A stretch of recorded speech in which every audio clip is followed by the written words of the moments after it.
네, 정치비상구 2부 순서 바로 이어가도록 하겠습니다. 먼저 참석자들 소개를 좀 해드릴 텐데요. 이현주 민주당 의원 모셨습니다. 네, 안녕하세요. 아니 보니까 이게 중차에 대한 결심을 하고 또 이제 비상구를 바로 찾아주셔가지고 네. 저희가 아주 기쁜 마음으로 와, 맡고 있습니다. 그러니까요. 네. 얼마나 애정이 있어요. 그러니까 네. 아니 보니까 오늘 이게 편말을 하나 들고 나오셨습니다. 네. 네. 조금 궁색하지만, 네. 그러나 현실은 현실이니만큼. 제가 좀 읽어드릴게요. 이현주 네. 후원회고 기업은행 2024에 0410 이거는 계좌번호가 굉장히 네, 이게 특이한데요. 선거 때 네. 만든 건데요.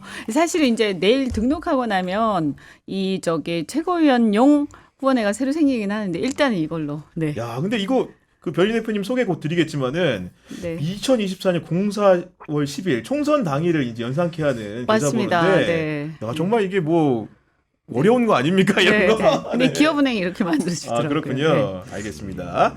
이어서 변희재 미디어워치 대표 나오셨습니다. 네, 안녕하십니까. 아니, 오늘은 넥타이 안 하고 오셨네요?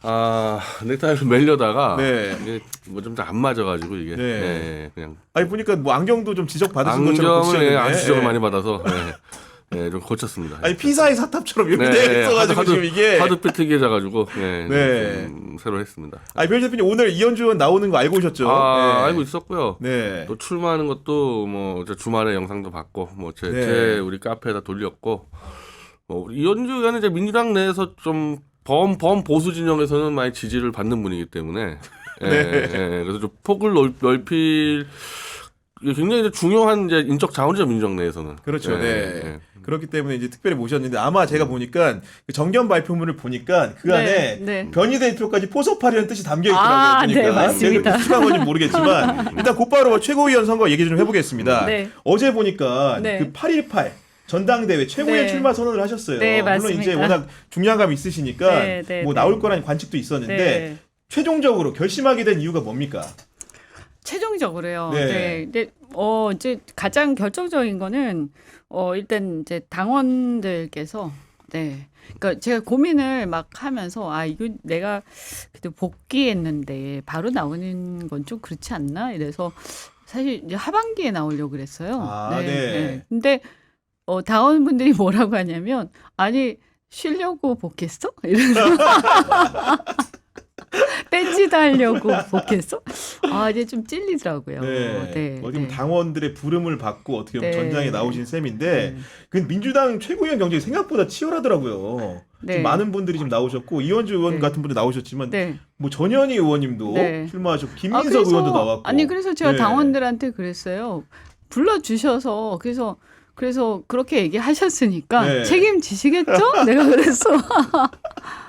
아니 워낙 쟁쟁한 분들 많은데 이현주만의 차별점은 좀 어떻게 생각하고 계십니까? 차별점은 워낙 많죠. 네. 워낙 많죠. 저는 뭐 다른 분들하고는 확연히 차별화가 되기 때문에 일단 다른 분들이 못하는 거 외연 확장. 근데 민주당의 기존에 있던 분들하고는 좀 색깔이 많이 다르죠. 그래서 다른 분들이 못하는 것들 중에서 이제 나중에 이제 대선을 앞두고 또는 대선을 준비하는 과정에서 지금 이제 윤석열 정권이 이제 무너져 가고 있는 거 아닙니까? 뭐 다 무너진 건 아니지만 약간 좀비 상태가 돼 가고 있는 거 아니에요? 그래서 그 과정에서 보수의 이 세력 간의 알력 그리고 보수가 어떻게 와해되고 있는가 이런 물론 우리 변희재 대표도 잘 아시지만 내부가 어떻게 무너져가고 있고 와해돼가고 있는가 이런 걸 읽을 수 있는 사람이 별로 없죠. 그렇죠. 네. 그리고 왜 저렇게 돼가고 있지? 왜 서로 저러고 있지?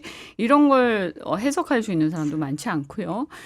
그리고 그 안에 이런 그래서 무너지고 있을 때 그것을 그 중에서 우리가 또 외연을 확장해가면서 흡수할 수 있는 사람도 많지 않고요. 근데 그것을 저는 할 수 있죠. 접촉해서. 그래 그 표현이 보니까 기자회견문에 민주보수로까지의 외연 확장 이런 표현이 좀 있던데 그 정확하게 민주보수 어떻게 보면은 그 저간에 최근에 흔히 들어온 말은 아니 좀 어떤 정의입니까 이게? 저 같은 사람이죠.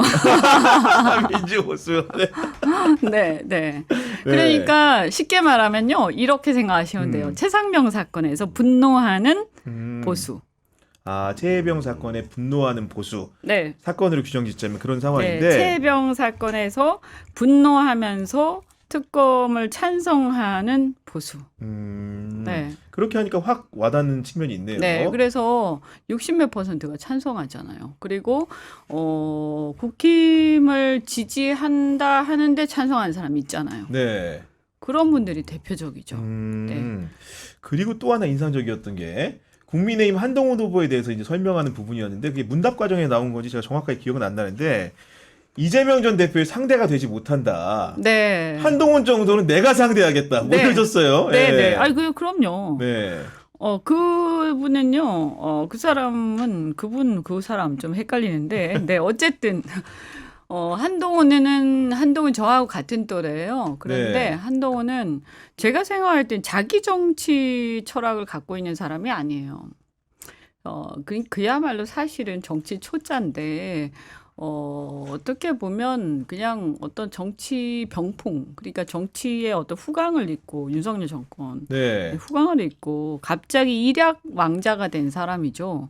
그런데 이제 너무나 갑자기 그렇게 이제 스타가 되다 보니까 지금 착각을 하고 있는데, 그러니까 자세히 보면요, 잘 보면 어떤 다른 유명한 사람들의 말을 명언을 잘 암기를 해서 그것을 짜깁기를 해서 그것을 잘 외워서 네. 공부는 잘하시니까 그래가지고 얘기를 한단 말이에요. 그런데 그게 자기 게 아니고 자기가 경험한 것에 우러나오는 게 아니다 보니까 그게 잘 와닿지가 않아요, 사람들한테. 그러니까 세대적으로 70년대생, 네. 90년대 학번이라는 공통 분모를 갖고 있지만 네. 그 실질에 기반했냐 아니냐의 차이가 분명하게 이현주 의원님과 한동훈 후보와는 있다. 이런 말씀인 거죠. 그럼요. 저는 그래서 오히려 저보다도 더 하수라고 생각을 합니다. 솔직히 말씀드리면. 다만 그분은 현실 정치에서 비대위원장이라는 그것을 이제 어쨌든 후광에 의해서나마 그렇죠. 당대표를 한 했으니까. 거고 저는 네. 아직 못했죠. 아니 지금 이렇게 설명 주고 계신데 이현주 의원님의 민주보수라는 설명 그리고 이제 한동훈에 대한 여러 가지 시각 변 대표님 동의하십니까? 이현주는 저하고 좀 시각이 많이 비슷해요. 네. 예, 서 있는 위치나 좀 노선이 좀 비슷한 분이 많아서 그런데 제가 생각하는 저 민주보수는 윤석열 조기 퇴진에 동의하는 보수까지라고 보거든요. 아, 더 넓다. 예. 예, 그럼 사실 민주당의 표 확장력은 거기까지 가져야 되는 거, 이론적으로 거기까지 가져야 되는 거죠. 그러면 쉽게 이제 집권할 수 있는 거 아니겠습니까? 지금. 근데 저보다 지금은 조금 더 넓으신 거. 뭐한 30% 그러니까 한 두 배는 더 얻어야 되는 거예요, 지금까지는. 네. 그래서 그게 이제 아마 이현주 의원이 민주당에 살 역할이고, 저는 한동훈이 이제 지금 이 얘기 들으면서 기억이 났는데, 맞죠? 그 90년대생 아니 학번 뭐 70년생은 굉장히 많이 팔았는데 어느 순간에 지금 한동훈 상황이 진중권 김경준이라고 있어요. 이거는 제가 그 유재희 씨한테 제가 정확히 전해드는 유재희 씨가 이제 조국 흑서를 같이 만든 사람인데 공동 저자. 예. 자 한동훈 귀는 김경률이 쥐고 있다. 김경률, 한동훈 귀는 그건 명확하다 자기가. 근데 김경률 귀는 진중권이 쥐고 있다. 그럼 뭡니까? 진중권 82학번에 뭐 제가 볼 땐 그 낡은 389의 그 대표적인 주자인데 네. 그럼 한동훈의 존재 어디로 갔냐는 겁니다. 그죠? 그 X세대 정신이 좀 약간 실종됐다. 그래서 지금 네. 주말 동안에 보수 진영에서 네. 끊임없이 문제제기한 게 왜 진중권이 보수 정당에 와서 좌지우지하냐. 진중권은 아직까지도 자기가 사회주의자라고 그러고 레드라고 얘기하고 있어요. 왜 설치되는 거야 진중권이 지금. 네. 그러니까 어떻게 보면 민주당에서조차 약간 구닥다리라고 평가받는 네. 그분이 지금 국힘에 들어가서 네. 국힘에 들어간 건 아니지만 어쨌든 국힘에 영향을 미치면서 국민의힘 지지층한테 지금 정신적 분열 상태를 일으키고 있는 그런 희한한 네. 그러니까 국민의힘 지지층을 굉장히 지금 혼란스러울 거예요. 네. 그런 상황일 수 있을 것 같고 어쨌든 최고위원 선거라는 게 또 당대표 선거랑 좀 같이 치러지잖아요. 네. 이재명 전 대표는 출마 의사를 곧 밝힐 것 같고 네. 뭐 김두관 전 의원도 네. 금년간에 좀 이렇게 의사 밝힌다는 얘기가 있는데 네. 솔직히 이재명 전 대표랑은 출마 전에 좀 연락을 좀 하신 거예요? 어떤 거예요? 몇 번 뵀죠. 네. 네. 네. 그랬더니 뭐 출마하겠다고 의사를 밝혔더니 뭐라고 말씀해 주셨습니까? 뭐 여러 가지 좋은 말씀 해주셨어요. 네. 네. 네. 어떻게 보면은 4.10 총선 때도 우리 변희 대표님 잘 아시겠지만은 다시 돌아오는 문제로 고민을 좀 많이 하셨던 거잖아요. 네. 그랬다 결정적으로 결국은 이재명 전 대표의 전령이라고 할 수 있는 그 정성호 의원님 뭐 이런 분들을 통해서 이제 제안을 공식적으로 받고 이렇게 입당하신 거라서 네. 그러니까 제가 외연 확장과 관련해서 특히 영남 얘기를 했잖아요. 영남 얘기는 이 대표께서 좀 사실은 좀 부탁을 하셨어요. 네. 그러니까 본인도 고향이 또 이제 영남이시잖아요. 네, 그러니까 이제 이 대표가 굉장히 고민이 많으신데 대선과 관련해서 그 중에서 이 대표님께서 특히 이제 PK와 관련해서 이번 총선이 굉장히 아쉬웠던 모양이에요. 그래서 이 PK와 관련된 전략 이런 걸 좋아하고 가끔 가끔 논의를 하시거든요. 그러니까 뭐 어떤 구체적인 거보다는 이제 앞으로 어떻게 해야 할지를 물어보시기도 하시고 이제 뭐 국내뿐만이 아니라 가끔 또 이제 뭐 여러분들한테 물어보시는 것 같아요. 제가 알기로는 뭐 김민석 의원님한테도 뭐 정책적인 거 좀 물어보시고요.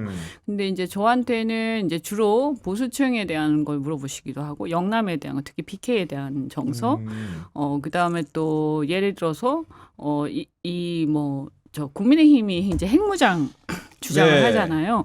근데 사실 이제 핵무장 주장이 이제 보수층뿐만이 아니라 국민들 여론이 상당히 높거든요. 그래서 이런 부분에 대한 고민들이 그럼 이 국민 여론이 높은데 이제 실질적으로 우리가 이제 미국이 지금 이제 공화당이 실질적으로 또 그런 얘기를 많이 하고 있지 않습니까? 최근에. 네. 그러면 이런 것들에 대한 이제 미국에 또 돌아가는 정세 분석 이런 것들의 토론도 이제 주변에 가까운 의원들하고 이 대표님께서 좀 하셔요.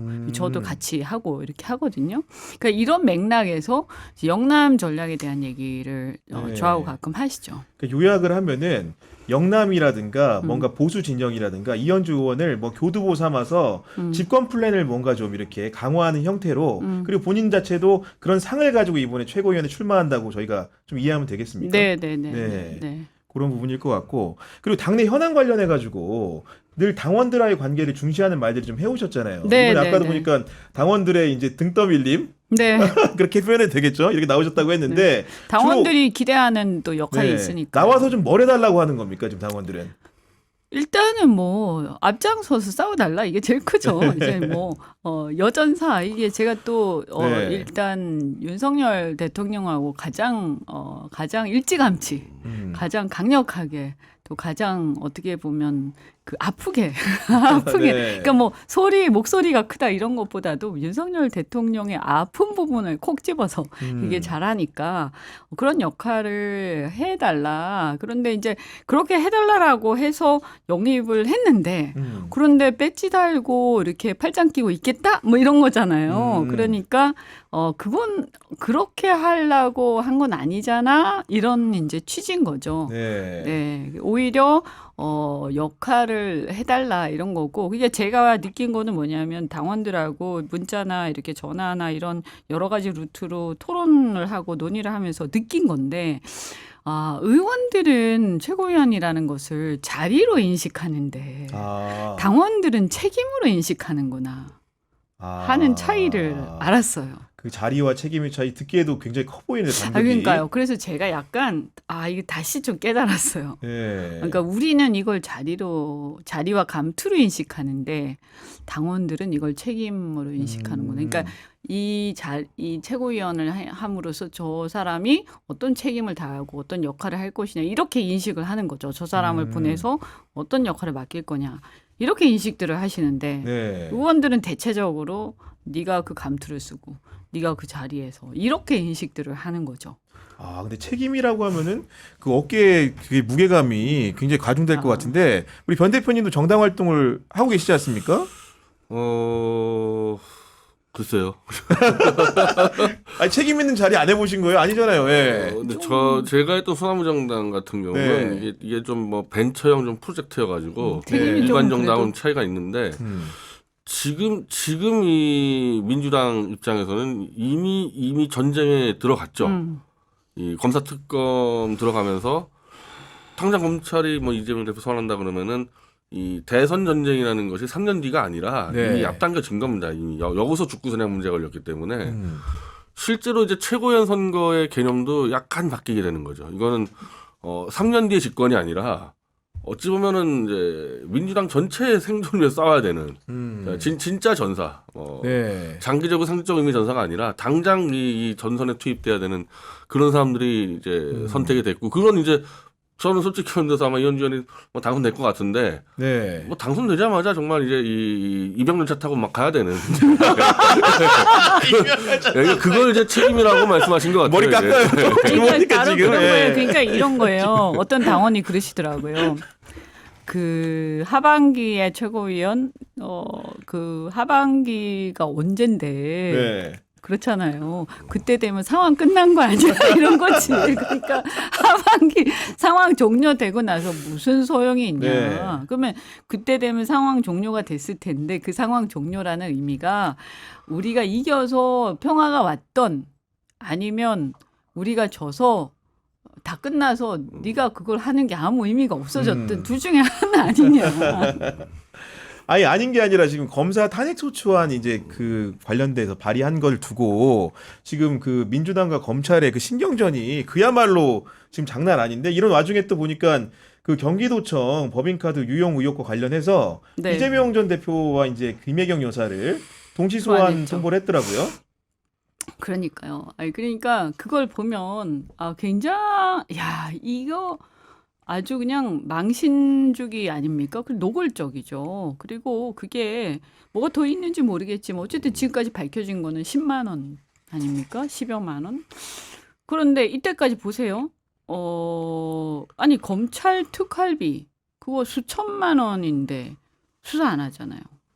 그리고 또 저 영부인 네. 그 300만 원 안 하죠? 기울백. 네. 네. 그리고 20억 원 넘는 그 주가 조작. 의혹. 그것도 네. 온데간데 없죠. 그리고 양평 고속도로 그거 왜 안 하지? 그거는 뭐 수조가 될 수도 있는 거지 경우에 따라서는 그죠? 그런데 특검 안 하지. 그다음에 또 그 뭡니까 저 이번에 임성근 사단장 그거 네, 불송치 로비설 결정 나왔죠. 네. 로비설 그것도 어쨌든 수사하기에 따라서는 밝혀보면 뭐가 나올지 모르는 거 아니에요. 그런데 네. 아예 수사를 안 하죠. 근데 무슨 10만 원 그거는 이렇게 불러가지고 두 부부를 그것도 부부 내외를 그러니까 이거는 그냥 망신주기고 제가 볼 때 노골적이죠. 이거는 전 전쟁 선포다. 그렇게 느껴지고요. 그리고 그 이원석 검찰총장의 발언을 보면 전쟁이라는 얘기를 그런 비슷한 얘기 하셨죠. 그죠? 그런데 제가 볼 때는 검찰 내부의 분위기를 짐작할 수가 있는 거죠. 민주당이 중심이 된 국회에서 검사 탄핵안을 결의한 것도 아니고 조사 네. 회부를 한 거예요. 사실 법사위에서. 조사를 하는 건가요, 네. 그러면? 네. 네. 그러니까 법사위에서 조사를 해서 그래가지고 이게 되겠다 싶으면 탄핵하자 이거예요. 물론 할 가능성이 높죠. 하지만 어쨌든 조사를 하자라고 한 건데 그걸 가지고 그렇게 길길이 뛰면서 그렇게 할 건가? 그리고 그 국회의 권능이에요. 국회가 탄핵을 할 수 있는 헌법상 권능이 있어요. 네. 그러면 국회가 의심스러우면 할 수 있는 거 아닙니까? 그러면 예를 들어서 우리가 우리 사인간에도 하고 싶으면 내가 소송 걸 수 있는 네. 거잖아. 그럼 가서 법원에서 판사 앞에서 피고가 자기를 갖다가 소명을 해가지고 자기가 그 소송을 갖다 기각시키면 되는 거 아닙니까? 그러니까 검찰총장도 가가지고 해당 검사도 헌재에 가서 자기가 소명을 해가지고 기각시키면 되는 거예요. 근데 왜 국회는 자기가 갖고 있는 권능을 가지고 헌재에다가 하면 안 되죠? 그 왜 탄핵을 발의하는 것만 가지고도 난리를 칩니까? 자신들은 무소불위의 권력인가? 아니 저는 좀 사실은 웬만하면 우리가 그것을 남용하면 안 되지만 그것을 왜 탄핵한다고 난리냐? 검사는 건드리면 안 되는 존재인가? 그들이 그렇게 대단한 존재인가? 이번에 처음 알았어요. 이들이 이렇게 갑에 익숙한 기관이라는 거를. 얘기 들어보니까 그 사실조사 과정에 우리 변희재 대표 이름이 갑자기 왜 거명되는 거예요, 지금? 지금 4명 중에서 이 김영철 검사 탄핵은 성격이 조금 다른 부분이 있죠. 일단 이재명 대표하고 전혀 관계없는 사람이고 그 넷 중에 그리고 녹취가 그냥 터져버린 겁니다. 그러니까 지금 이 나머지 3명은 이 탄핵 사유가 예전부터 계속 얘기가 됐던 걸 가지고 탄핵하는 건데 김영철 검사는 그냥 갑자기 녹취가 터진 거예요. 그 녹취가 이제 장쇼 녹취인데 장쇼에 의해서 위증 교사를 아주 적나라하게 시켰다는 그 녹취가 터지고 실제로 녹취 내용과 사건이 진행된 게 거의 같기 때문에 녹취를 신뢰할 수밖에 없으니까 그거는 처음에는 원래는 대검찰청에 조사를 하나 됐었죠. 근데 아무 조사를 안 하는 겁니다. 아무 조사도 안 하고 오히려 승진을 시켰어요. 김영철을. 북부지검의 차장검사로 승진을 시키니까 이건 그대로 있을 수 없는 거 아니에요. 그래서 그거를 이제 아마 민주당이 제일 먼저 하겠다. 제일 먼저. 그러니까 여러 가지 순서를 이유가 따지면 있을 텐데 일단 자꾸 이재명 대표 방탄이냐 뭐냐 하니까 여기에서 자유롭고 녹취가 틀어서 우발적으로 한 건 있지만은 그거에 대해서 전하 최서원 씨가 위증을 계속 주장했었기 때문에 그 증거들을 갖고 있으니까 훨씬 더 쉽게 될 수 있지 않냐. 그래서 아마 빠르면 이건 다음 주에 할 것 같고요. 이게 위증이 뭐에 대한 위증이냐. 장시호의 위증이 최서원과 박근혜와 이재용에 대한 위증인데 사실 대부분 최서원에 대한 위증이에요. 그러니까 최서원, 박근혜, 이재용 관계에 대한 위증이다 보니까 장시호가 뭐 박근혜 알겠습니까? 이재용 알겠습니까? 자기 이모인 최서원도 알겠어요. 그러니까 최서원에 관련된 위증인데 최서원이 이 감옥에서 편지를 써서 나 증인으로 가겠다. 불러달라. 그래서 그 편지가 김승원 민주당 법사위 간사에 전달이 됐고 방에 전달이 됐어요? 예. 김승원 간사가 다음날 김어준 뉴스공장 나가서 최서원 부르겠다고 얘기를 했고 최서원뿐 아니라 박근혜 특검 과정에서 누구라도 불이익 받았으면은 자기한테 얘기해라. 다 얘기 들어주겠다. 그래서 저도 이제 보냈죠. 저도 김승원 간사 왜냐 김승원 간사가 아예 모집 그 공고를 냈어요. 공고를 내가지고 모집 공고를 저는 뭐 국정농단 당한 게 아니라 네. 장시호가 제출했다는 태블릿이 조작됐다는 걸 제가 다 조사해서 밝혔기 때문에 그게 이제 위증이랑 똑같은 거거든요. 그 이제 모의 위증이나 뭐 모의 증거 조작인데 그래서 그 자료를 다 넘겨서 저하고 최서원 씨는 이제 자원을 하게 된 거죠. 청문회 나가겠다 해서. 그래서 아마도 이르면은 다음 주에 이제 출석 가능성도 있다. 근데 재밌는 게 오늘 이제 보수 인사 18인이 최서원을 당장 증인으로 부르라고 성명서를 발표했어요. 보수 인사 18인이요. 보수 인사 뭐 고영주부터 해서 신혜식, 뭐 조우석, 뭐 한민호 등등 보수에 뭐 다 아는 사람들 18명이 이제 얘기를 하는데.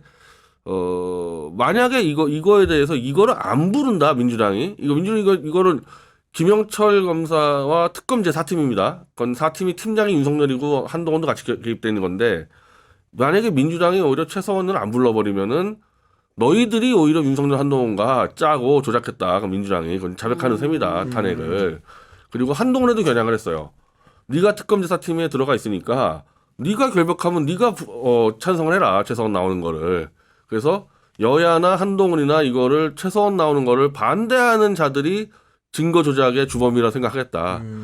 그래서 그 편지 공개돼가지고 또 제도 전달해줬고, 그러니까 민주당 입장에서는 4명 검사 중에서는 이쪽이 제일 좀 강력한 명분을 갖고 있는 거죠. 네, 그런 상황이기 때문에 오히려. 무슨 얘기인지 알았습니다. 그 민주당 상황 좀 그런데 그 김건희 여사 문자 두고 국민의힘 또 거기도 전당대회 이제 진행 중인데 난리가 났더라고요. 의원님 좀 어떻게 보셨습니까? 아니 근데 사실은 둘 다 편들기 싫은 그런 거죠. 그런 건데. 그 문자가 어떻게 해서 샜을까, 그죠? 추론을 해보면, 둘 중에 한 사람이 깐 거 아니에요. 그렇죠. 그러니까. 그게 합리적이죠, 추론이. 그러면 결국에는 그거를 한동훈이 깠을 리는 없으니까 그러면 김건희 여사가 그것을 흘렸다는 얘긴데, 그러면 이제 사실은 이런 걸 까가지고 이제 전당대회에서 순위를 갖다가 이제 모의를 하고, 이게 너무나 이제 치사 빤스한 이런 일 아닙니까, 사실은. 그래서 이제 사실 근데 이 국민의힘은 그런 일이 왕왕 계셔보셨잖아요. 왕왕 일어나죠. 지난번에 아시잖아요. 그 찍어내기 해갖고 앞에 다 찍어내고 이제 꼴찌가 1등 하지 않았습니까? 진짜 정말 정말 있을 수 없는 일인데. 그래서 이번에도 이제 이렇게 해서 한동훈을 밀어내고 이제 어떻게 하려고 하는 것 같은데, 근데 이제 재밌는 것은 뭐냐면 그럼에도 불구하고 지금 그 나머지 2명 그러면 원희룡하고 그다음에 나경원이 너무 이제 사실은 이게 뭔가 없는 거죠. 그러면 사람들이 볼 때, 그쪽 지지층이 볼 때, 그러면 나경원하고 원희룡 두 사람이 뭔가 좀 매력이 있거나 뭔가 이렇게 뭐가 좀 있어요. 한동훈이 좋아서가 아니에요. 네. 지금 한동훈이 인기가 있어가지고 지금 1등을 하는 게 아니에요. 네. 이 3명 다 마땅치가 않은 거죠. 지금 한동훈도 경쟁자가 싫은데, 네, 한동훈도 싫은데 원희룡을 보니까 원희룡도 뭐 양평고속도로에다가 그죠? 그런데다가 그 사람은 또 보니까 이재명 대표하고 인천에서 진 거 아니에요. 이미 그렇죠. 한판 네. 해서 벌써 졌어. 그래서 벌써 KO패 됐는데 이 사람을 왜 대표를 시키냐는 거죠.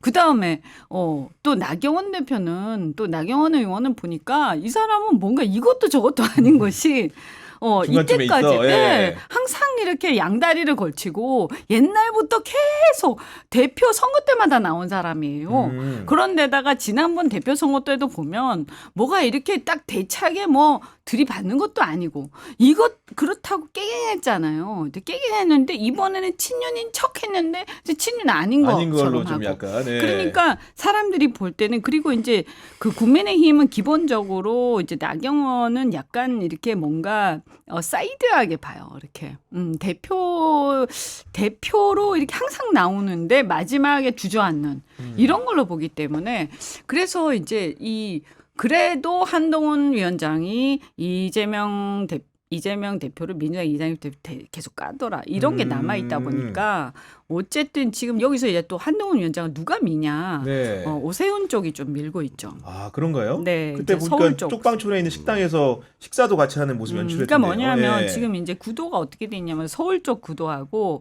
서울 쪽 세력하고 대구 쪽, TK 쪽 세력이 이제 서로 싸우고 있는 중인데 이게 대립돼 있는 거죠. 그러면 사실은요, 여기서 보면 지금 대선 구도는 이미 뒤에 있는 거예요. 그러니까 홍준표를 비롯한 이제 TK 세력과 네. 그 다음에 오세훈 세력. 서울의 오세훈 세력이 서울권에 그래서 수도권의 오세훈 세력 두 세력이 지금 대선을 앞두고 붙어 있는 거고요. 그러면 이제 홍준표 세력은 어쨌든 그 원희룡, 나경원 쪽을 믿은 거죠. 그리고 오세훈 세력이 지금 한동훈을 밀고 있는 거예요. 근데 오세훈 세력 그러면 한동훈 밀어서 이 사람을 뭐 대선 주자를 시키려고 그냥 그런 게 아니고 어차피 한동훈 안 된다. 그러니까 시켜놓고 잡아먹자. 이제 이런 그런 심산일 것이다. 심산인 네. 거죠. 우리 변 대표님은 이번에 문자 파동 좀 어떻게 보고 계십니까? 오늘 이제 이 TV조선이 전문을 다 공개를 해서 네. 뭐 전문 이전에만 하더라도 저가 한동훈 쪽에서 깐 게 아닌가 저는 좀 의심을 했었는데 처음에 거꾸로. 예. 왜냐하면 그 자체로 한동훈이 큰 타격을 받을 사안은 아니었거든요. 근데 전문을 이제 공개한 거 보니까 이거 김건희가 기분은 나빴겠다 생각이. 그러니까 좀 다섯 개를 보냈는데 막 좀 구구절절하게 그냥 막 나름대로는 횡설수설하면서 구구절절하게 하면서 어쨌든 결론적으로는 한동훈의 말과 다르게 사과를 하겠다였어요. 하겠다 그랬는데 결혼은 근데 한동훈이 그거를 고민을 했을 거고 아마도 제가 볼 때는 진중권이나 김경주 한동훈의 이제 위에 있는 사람들이 아예 김건희가 안 나타나는 게 좋다. 사과를 하는 말은 그냥 아예 그냥 사라진 게 좋다. 그런 정무적 판단을 내린 게 아닐까 한동훈 쪽에서는.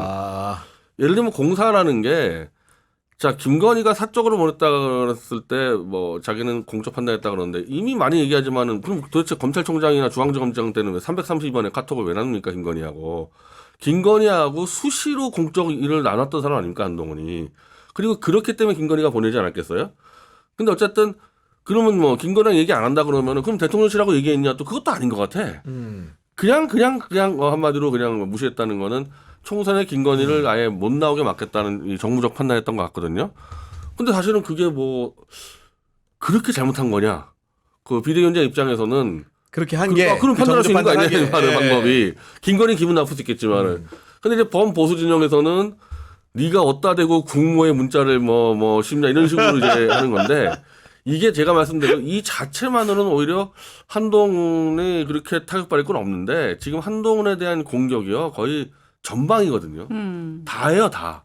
박근혜 구형부터 뭐 무슨 아버지 친중 뭐 그러니까 한동훈 자체를 끝장내기 위한 범보수가 지금 들고 일어나는 상황.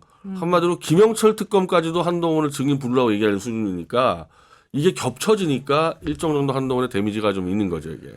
근데 보면은 이제 한동훈이 이걸로 이제 완전히 대표를 못 하느냐 하면 이제 아까 말씀드린 것처럼 한동훈의 대항마들이 조금 시원찮아서 그래서 될 수도 있어요. 네. 제가 봤을 때. 그런데 이제 문제는 이제 그 사람 자체 내공이 이제 시원찮은 거죠. 제 판단에는. 그래서 이제 그리고 그 사람 뒤에 있는 사람들이 보수층에서 봤을 때 그 진중권 등등등등 그들이 보수층을 지배하는 것을 허용할 것이냐라고 했을 때 저는 그렇지 않을 것이다라고 봅니다. 그것은 윤석열 때하고 다릅니다. 그러면 이제 윤석열 대통령 때는 그때는 그게 그 당시에는 그게 약간 민주당 색이 좀 있긴 했지만 그들은 그렇게 뭐 이렇게 그래도 약간 보면 이제 DJ계 같은 이런 색깔이었거든요. 네. 그래서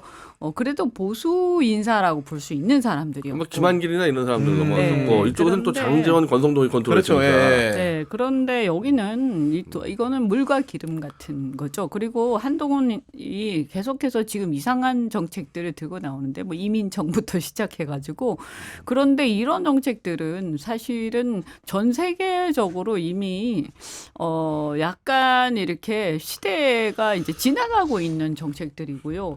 약간 뜬금없어요. 우리나라 입장에서도 보면.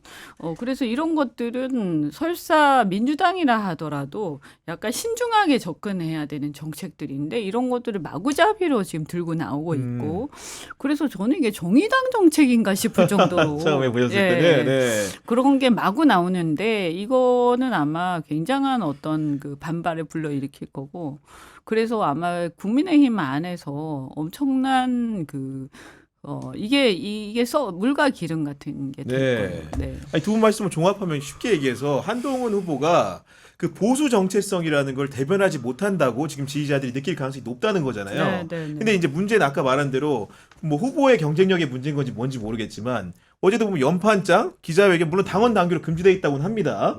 근데 지난번과 달리 돌 다 말잖아요. 아니 그게 예. 아니라 그 대항마들이 네. 그 마땅치 않은 거죠. 그러니까 이제 대항마가 이제 없는 거죠. 지금 사람이 없는 거예요. 그러니까 문제는 사람이 없는 거예요. 나경원 대표도 그렇고 원희룡 장관도 그렇고 이제 사실상 이제 효용 가치가 끝난 사람 죄송한 얘기지만 그런 상태이기 때문에 한동훈 위원장 자체의 경쟁력 때문이 아니라 그냥 일단은 판단들이 네. 이제 이럴 수 있다는 거죠. 일단 살려놓고 그 다음에 생각하자. 이럴 가능성들이 있다는 거죠. 그 서울시장 오세훈 시장이 생각하듯이. 그 지난번에는 김기현이라는 사람 만들어 놓고 위에서 찍어버리면서 이른바 오더를 주고. 원내 인사 중심 연판장이었는데 지금은 대통령실에서 불편한 생각을 하는데 지금 일어나는 한동훈이나 비토는 보수 밑바닥 정서입니다. 이거 밑에서부터 일어나고 있는 거여서 이번 주말에 정광훈 목사와 신혜식 대표가 이 경상도 지역을 돌면서 한동훈이 법무장관 시절에 민주당 법사위에서 이런 말을 한 적이 있어요. 나의 인생의 화양연화는 문재인 정권 때 내가 보수 인사들을 수사할 때였다. 그때 당신들 다 나 응원하지 않았냐? 나랑 한 뜻 아니었냐? 이 영상을 지금 영남에 계속 틀고 있어요. 아, 그 실제로 팩트예요? 실제로 팩트인데 그러니까 이게 더 커요. 지금 한동훈에 대한 이 데미지는요. 이게 영남권 도는 게 제일 큽니다. 지금. 아니 보니까 30년 구형 영상도 가짜라고 하시던데. 그거 가짜가 아니라 텍스트로 된 거를 AI로 재현한 거거든요. 30년 구형한 네. 내용은 진짜인데 AI로 구형을 한 거죠. 근데 그거를 유튜브에서 밝혔어요. AI로 구현했다고. 그러니까 그거를 구현한 거는 팩트인데 구형한 것조차도 부정하는 것처럼 나오잖아요. 그러니까 그 정도로 지금 이 보수 정체성 문제에서는 한동훈이 거의 방어가 안 되는 수준이에요.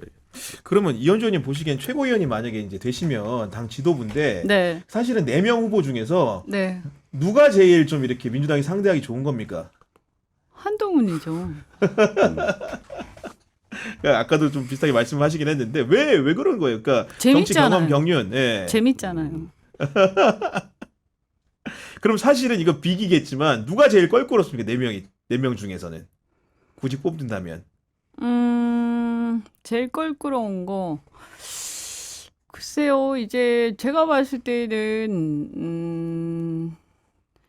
뭐 사실은 다 지금 현재 상태로 보면 민주당 입장에서 예를 들면 이제 그 원희룡 그 장관이라든가 나경원 대표 같은 경우는 됐을 경우에 보수 내부가 결집은 어느 정도 되겠지만 결집은 된다.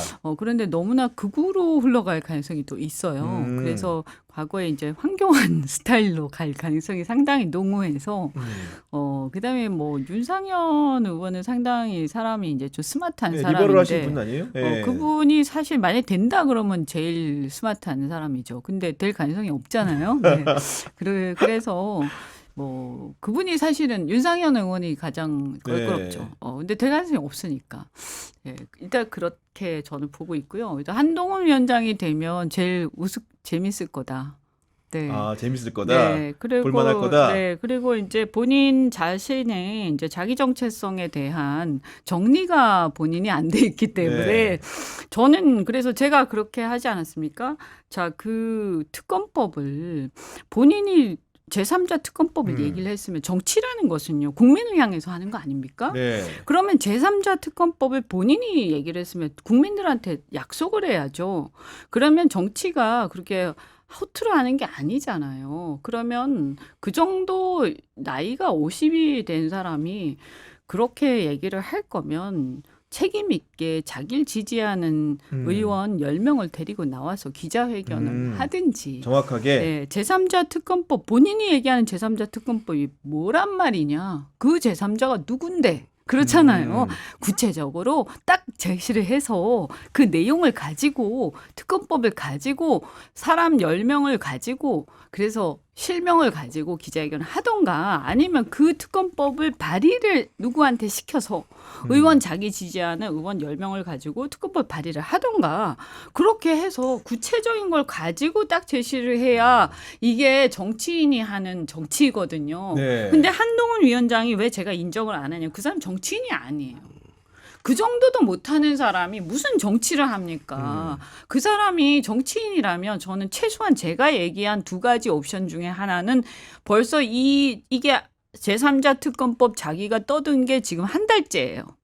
그러면 제가 얘기한 이 둘 중에 하나는 벌써 나왔어야 한다라고 저는 생각을 합니다. 네. 근데 그 둘 중에 하나도 지금 못하고 있다면 그 사람은 정치인이 아닌 거예요. 정치인이라는 건 정치적 액션을 통해서 정치적 행위를 통해서 국민들한테 뭔가를 보이는 것이지 입으로 하는 게 아니거든요. 그분이 예를 들어서 대표를 안 나온 사람이라면 예를 들어서 그냥 평론하는 사람이라면 제가 이해를 하겠어요. 네. 그런데 권력이 있잖아요. 지금 대표를 나왔잖아요. 근데 그 정도 능력도 안 됩니까? 그죠? 그 정도의 10명의 의원을 동원할 능력도 안 되나요? 그러면 대표 때려치세요. 제가 볼 때는. 그래서 왜 지금 생각을 해보세요? 아니, 너무 이상하잖아요. 여당의 대표를 나와서 가장 유력하다는 사람이 제3자 특검법을 아무리 그게 제3자고 민주당 안 하고 다르다고 해도 그 사람이 제3자 특검법을 찬성한다고 했어요. 그런데 전혀 전국이 흔들리지 않아요.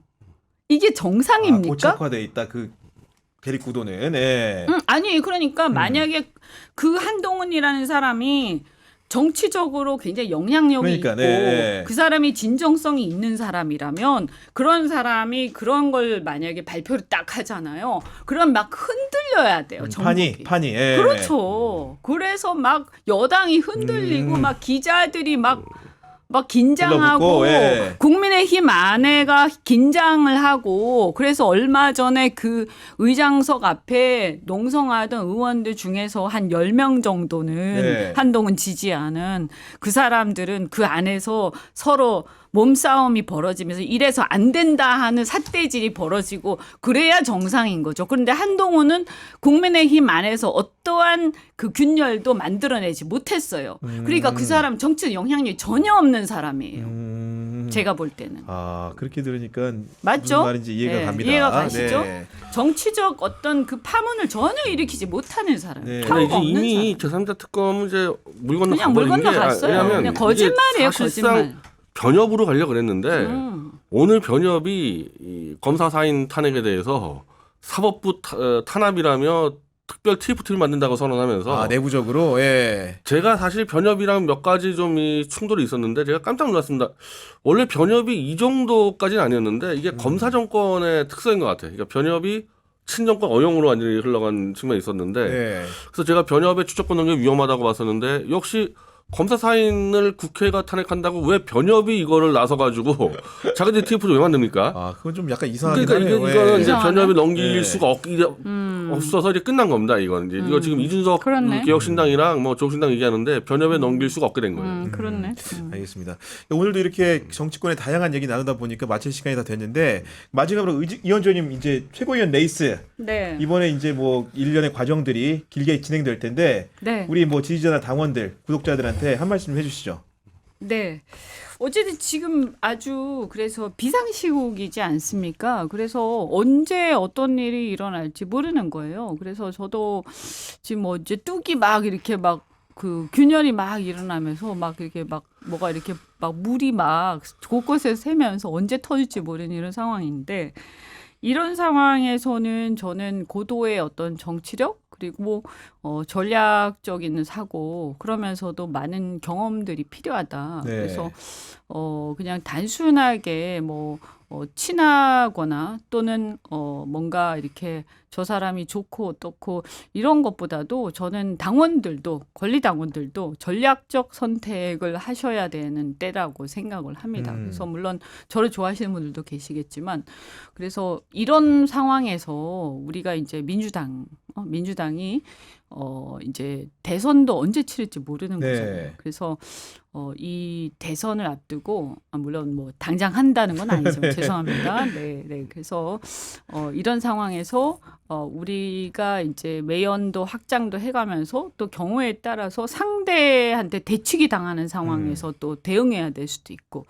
그래서 제가 이때까지 뭐 어떤 전사라는 그런 어떤 뭐 윤석열 대통령하고 대통령 정권하고 맞서서 잘 싸운다 하는 거는 뭐 누가 뭐래도 그건 다 아실 거예요. 그래서 매연 확장이라든지 그다음에 이제 그 우리의 어떤 정권 또 이제 그 수권 정당으로서의 능력을 배양하는 거 이런 건 제가 왜 얘기를 했냐면 그거는 제가 얘기를 안 하면 다들 잊어버리고 잘 모르시더라고요. 뭔지 알아요. 그죠? 저 사실은 경제인 출신이에요. 네.